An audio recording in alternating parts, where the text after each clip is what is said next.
Doctor Yunus কত কোটি টাকার মালিক? এই ভিডিওর ভিতরে দেখুন। ডক্টর ইউনূস কত কোটি টাকার মালিক? টিচার ছাত্ররাও $300-400-500 টিকিট কেটে ঢোকেন। একটা বক্তৃতায় যেখানে বিল ক্লিন্টনকে যেই দেওয়া হতো বা ওবামাকে, অনেক ক্ষেত্রে তাকে তার চেয়েও বেশি প্রদান করা হতো। জানি না উনি তত্ত্বাবধায়ক সরকার হিসাবে কতটুকু সার্থক হবেন বি না হবেন, সেটা আমি জানি না। ডক্টর ইউনূস কত কোটি টাকার মালিক? তা আমি জানি না।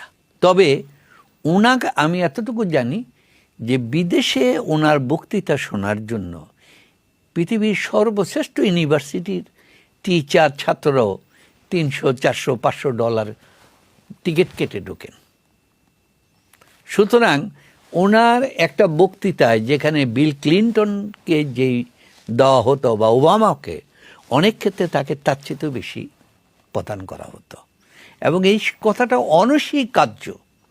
পৃথিবীর ইতিহাসে কোনো নোবেল বিজয়ী এককভাবে এত গ্রহণযোগ্য, এত সম্মানিত ব্যক্তি হয় নাই।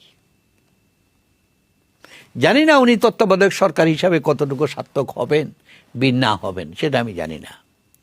কিন্তু এই জায়গায় কিন্তু পৃথিবীতে তার সাথে কেউ বিট করতে পারে নাই তার সম্মানের কাছে। নাইদার নেলসন ম্যান্ডেলা বা অন্য কেউ যাই কথা বলেন, নোবডি ক্যান বিট।